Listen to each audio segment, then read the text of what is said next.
नमस्कार दोस्तों। आज की कहानी है कितनी ज़मीन। दो बहनें थीं। बड़ी का कस्बे में एक सौदागर से विवाह हुआ था। छोटी देहात में किसान के घर ब्याही थी। बड़ी का अपनी छोटी बहन के यहाँ आना हुआ। निपट कर दोनों जनी बैठी तो बातों का सूर चल पड़ा। बड़ी अपने शहर के जीवन की तारीफ करने लगी। देखो कैसे आराम से हम रहते हैं, फैंसी कपड़े और ठाठ के सामान, स्वाद स्वाद की खाने पीने की चीज़ें और फिर तमाशे, थिएटर, बाग बगीचे। छोटी बहन को बात लग गई। अपनी बारी पर उसने सौदागर की जिंदगी को हे बताया और किसान का पक्ष लिया। कहा, मैं तो अपनी जिंदगी का तुम्हारे साथ अदला बदला कभी ना करूं। हम सीधे साधे और रूखे से रहते हैं तो क्या, चिंता फिक्र से तो छूटे हैं। तुम लोग सजी धजी रहती हो। तुम्हारे यहाँ आमदनी बहुत है, लेकिन एक रोज वह सब हवा भी हो सकता है। जीजी कहावत है ही, हानि लाभ दोई जुड़वा भाई। अक्सर होता है कि आज जो अमीर है कल वही टुकड़ों को मोहताज है। पर हमारे गांव के जीवन में यह जोखिम नहीं है। किसानी जिंदगी फूली और चिकनी नहीं दिखती तो क्या, उम्र लंबी होती है और मेहनत से तंदुरुस्ती भी बनी रहती। हम मालदार ना कहलाएंगे, लेकिन हमारे पास खाने की कमी भी कभी ना होगी। बड़ी बहन ने ताने से कहा, बस बस, पेट तो बैल और कुत्ते का भी भरता है, पर वह भी कोई जिंदगी है। तुम्हारे जीवन में आराम, अदब और आनंद का क्या पता है। तुम्हारा मर्द जितनी चाहे मेहनत करे, जिस हाल में तुम जीते हो उसी हालत में मरोगे। वही चारों तरफ गोबर, भूस, मिट्टी, और यही तुम्हारे बच्चों की किस्मत में बंधा है। छोटी ने कहा, तो इसमें क्या हुआ। हाँ, हमारा काम चिकना चुपड़ा नहीं है, लेकिन हमें किसी के आगे झुकने की भी जरूरत नहीं है। शहर में तुम हजार लालच से घिरी रहती हो। आज नहीं तो कल की क्या खबर है। कल तुम्हारे आदमी को पाप का लोभ, जुआ, शराब और दूसरी बुराइयां फंसा सकते हैं। तब घड़ी भर में सब बर्बाद हो जाएगा। क्या ऐसी बातें अक्सर होती नहीं हैं।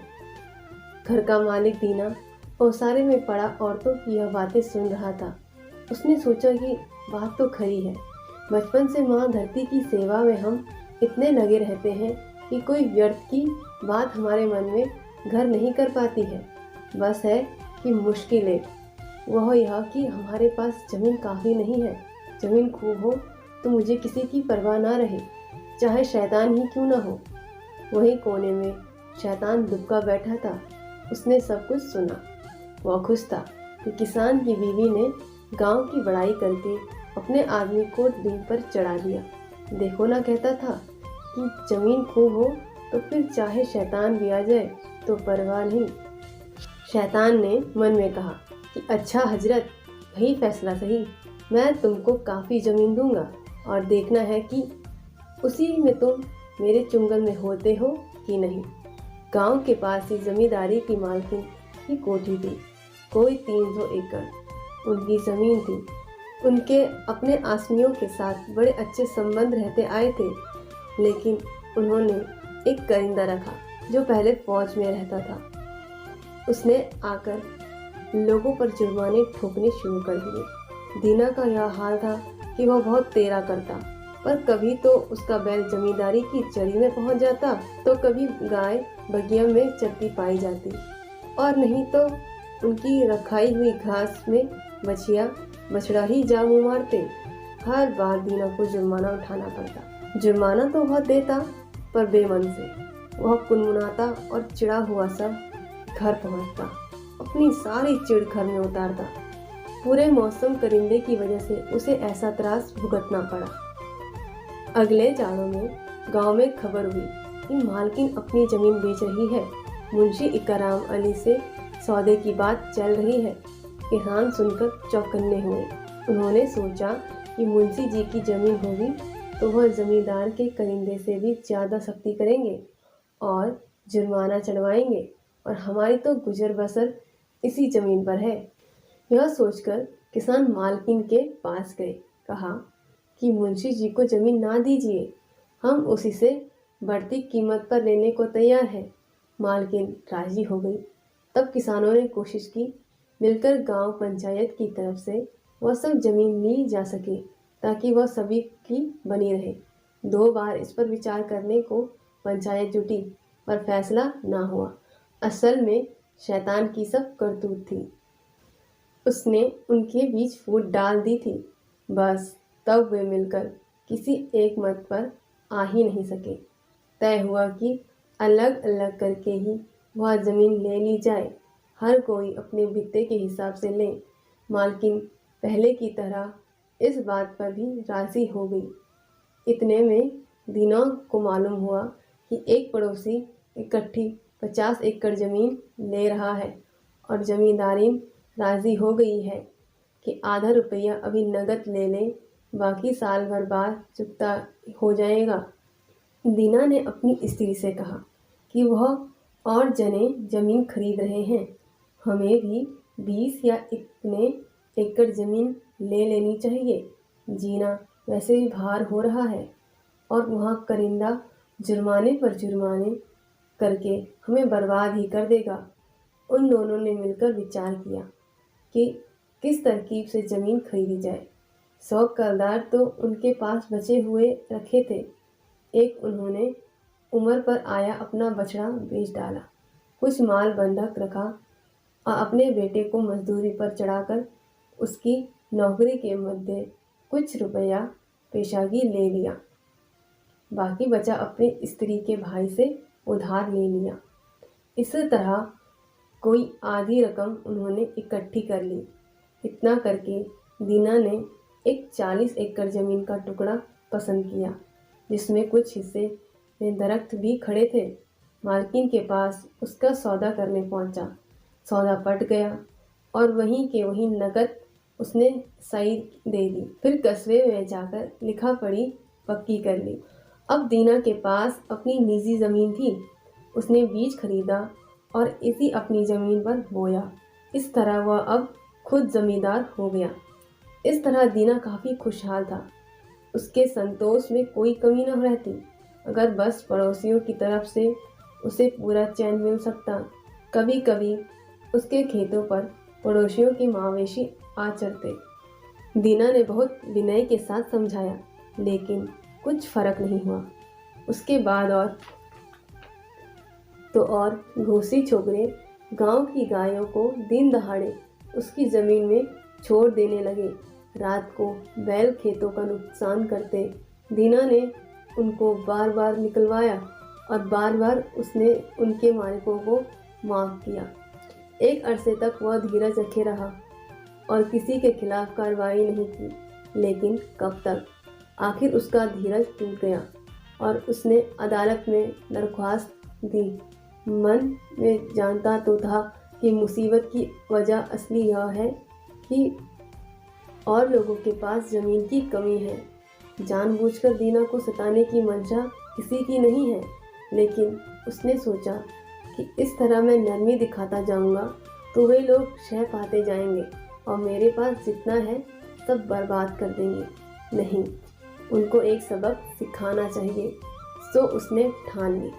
एक सबक दिया, दूसरा दिया। नतीजा यह कि 2-3 किसानों पर अदालत से जुर्माना हो गया।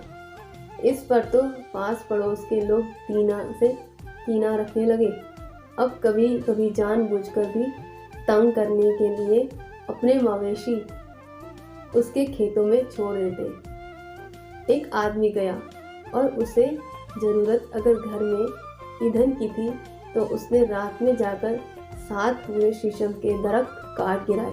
दीना ने सवेरे घूमते हुए देखा कि पेड़ कटे हुए पड़े हैं, वे धरती से सटे हैं और उनकी जगह खड़े ठूंठ मानो दीना को चिढ़ा रहे हैं। देखकर उसको तैश आ गई। उसने सोचा कि अगर दुष्ट ने एक यहाँ का तो दूसरा दूर का पेड़ काटा होता तो भी गनीमत थी, लेकिन कमबख्त ने आसपास के सब पेड़ काटकर बगिया को वीरान कर दिया।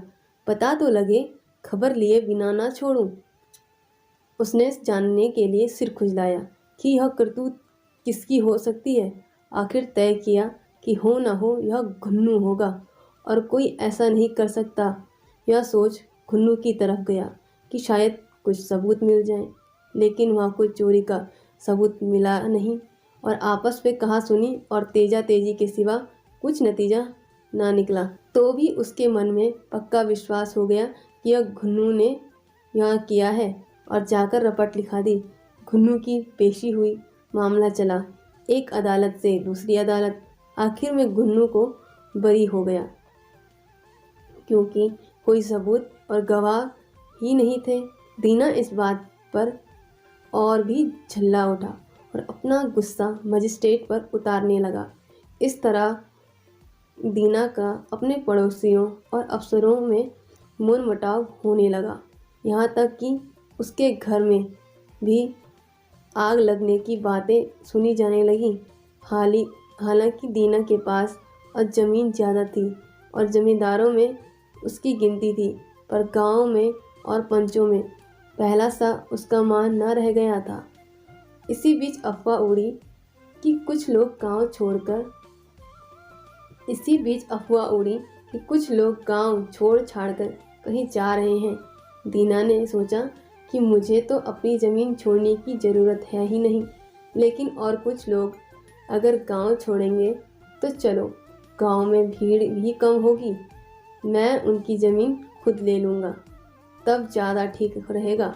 अब तो ज़मीन की कुछ तंगी मालूम होती है।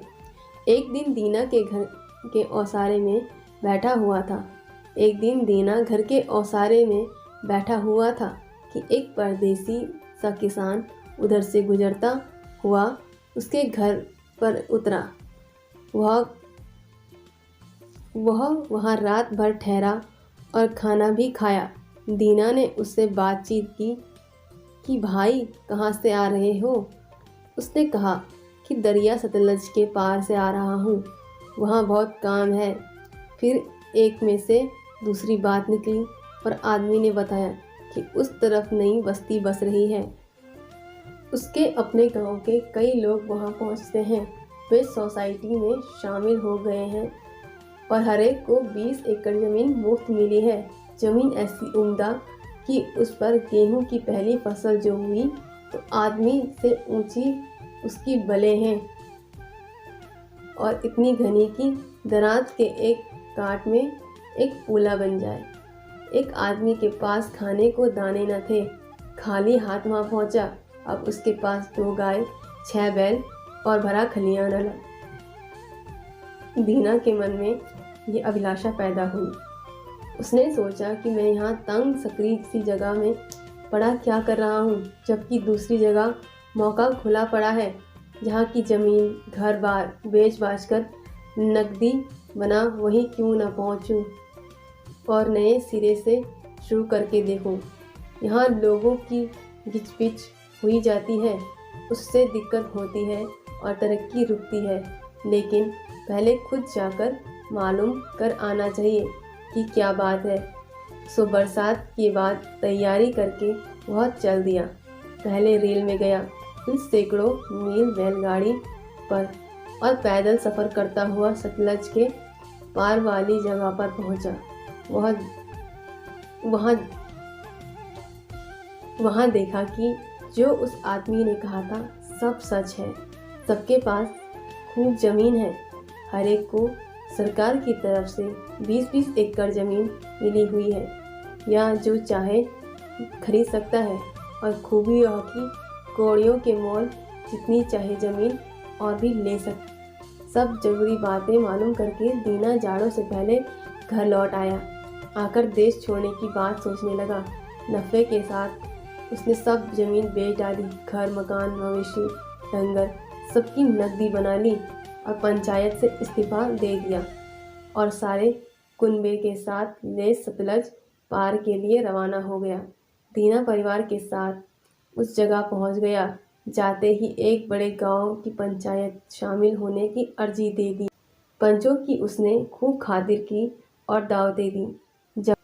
जमीन का पट्टा उसे सहज मिल गया।